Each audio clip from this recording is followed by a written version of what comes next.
Hello and welcome everyone. This is going to be mostly a C++ related video, not so much juice and not so much specifically plugin development, but just a little bit, and especially not sound design. So if you're here from a producer's point of view, then you can close this video again, except if you're just really bored. And sometimes really bored people just want to watch something they have no clue about on YouTube. In that case, please stay tuned, I guess. I'm going to talk about preprocessor defines in C++ because I found something out, or more like I was taught something yesterday about them, and it's actually not a very complicated thing that I was taught, but I just did not think of it myself, and it's pretty cool. So first of all, let me give you an example for what the issue is like. I'm currently making a default project for my plugin projects, so that whenever I want to make a new project, I just have to copy the default project folder and change a few things to get it up and running. Because there are a lot of things in a plugin project that are always the same, and not all of them are covered by the Juice framework. For example, that all plugins I make should have a dry wet mix knob, or that all of them should have a gain out knob. But there are also things that are only sometimes default, like if they should have a gain in knob. And I can show you how that would look like by going into my config file and setting the ppd has gain in to true.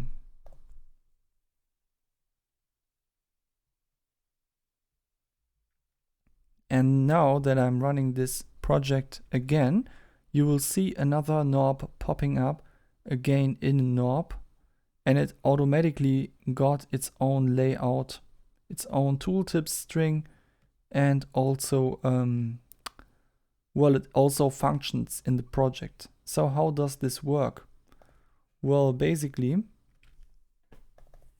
it all began with a question.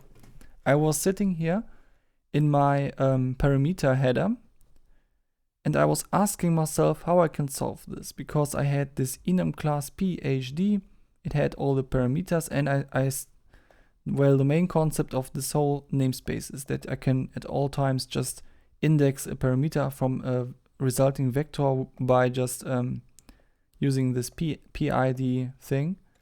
And the problem, if I say that certain parameters that do not always exist, is that without preprocessor defines, I would have to adjust this in the very PID enum class.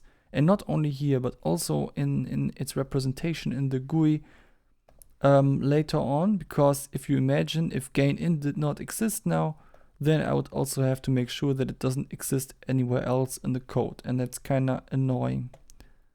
But what's also annoying is just having a preprocessor being defined somewhere, and then it's just in the whole project, and it could mess up some other code if some other part of the code accidentally had the same naming scheme than what I use for these preprocessor defines, and that could yield some very weird errors.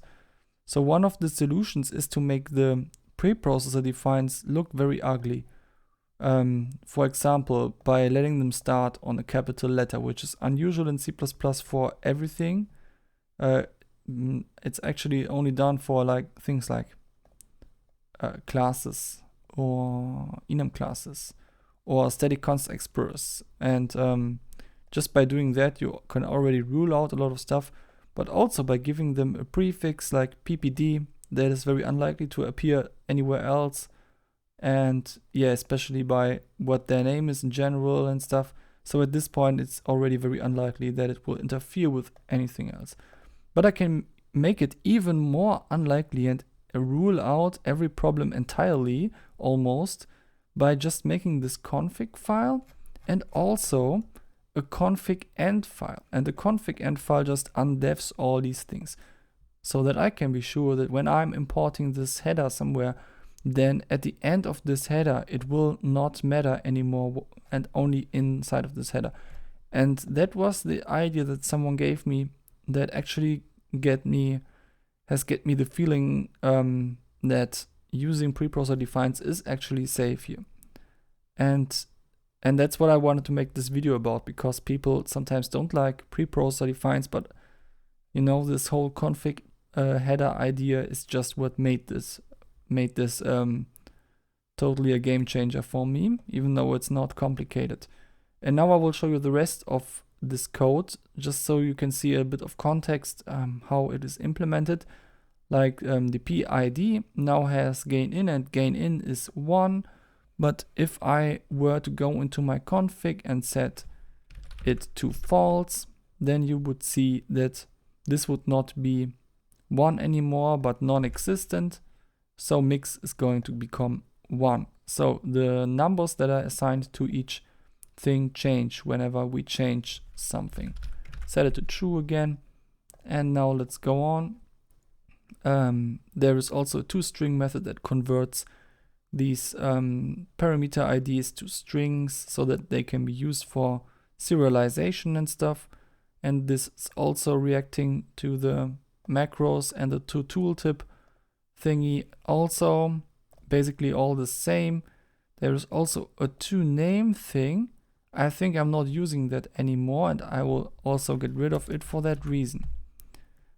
Anyway, now in my parameter creation method, which is the constructor of my params class or struct, which is basically just holding a vector of parameters, there I also use these things so that I can be sure that they are only created if I really need them. Now, one thing is they pop up in the processor, of course, because the processor is like also working with them as their parameters and stuff. For example, here is only if the plugin has oversampling or HQ, this whole stuff happens, and else, well, we're just using the sample rate from what's given. At the moment, we are only using that sample rate anyway, because DriveMix doesn't need oversampling. But you know, if there were some things in here that need oversampling, then there would have to be separated code for that state and the other state as well. And yeah, you could also, if you need that, use an else branch for that, then to describe the other state, or you just say if something happens, then well this, and everything else happens anyway.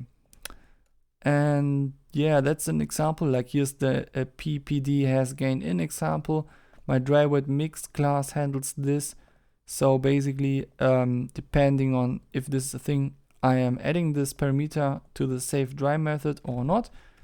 And that also means that the save dry method only expects this to happen if this preprocessor is true. That's why you can see also here I'm importing config and config and. So everywhere where I'm using these, I am just importing the config file. And yeah, then there's a lot of preprocessor magic that, well, I do gotta say it makes the code a little bit less readable, but at least Visual Studio grays out the stuff that is currently not used, and I could even minimize it to just make it a little bit more concise. Is that the real word, the right word? I guess it is. Then also the GUI, like I have this high level editor stuff, and let's say we are looking at the knobs, and I really like to do that with an array so that I can like say, yeah, I know from construction of everything already what I want to have, and I can also index it later. So I'm making an array, and yeah, in the constructor and the initializer list, I can also use the preprocessor defines because I have included the config file. And that way I can make sure that the PID always exists when I need it, and it does not exist when I do not need it. And everything else, like the layout that kind of does its thing automatically, well, that also required the array, because now that I can be sure that this number is always the correct number and that the array has the correct amount of knobs, I can just say that one knob's width is the general width divided by knobs size, and then it will do its thing. which is a very nice way to make the layout automatically happen in a horizontal way, in my opinion. And yeah, I think that's basically it. That's how I'm using preprocessor defines now in a safe way. I am yet to have found out a good example for why one should allegedly not use preprocessor defines. Sometimes people are against preprocessor defines in the communities where I am, because they are always using arguments like, yeah, what if you accidentally mistake a preprocessor define for something like a method that can compute an input rather than just copy paste its value around the code base. And then I just say something like, well, but I will not do that because I know that this is just a copy paste tool. But anyway, maybe there are people who get confused by preprocessor defines and they should maybe not do this. But maybe even if they were confused about it and now saw this video, they now understand it, and then they can use it consistently and well, I guess. I hope so, at least. So if anyone felt like this was helpful, then I'm very glad about that.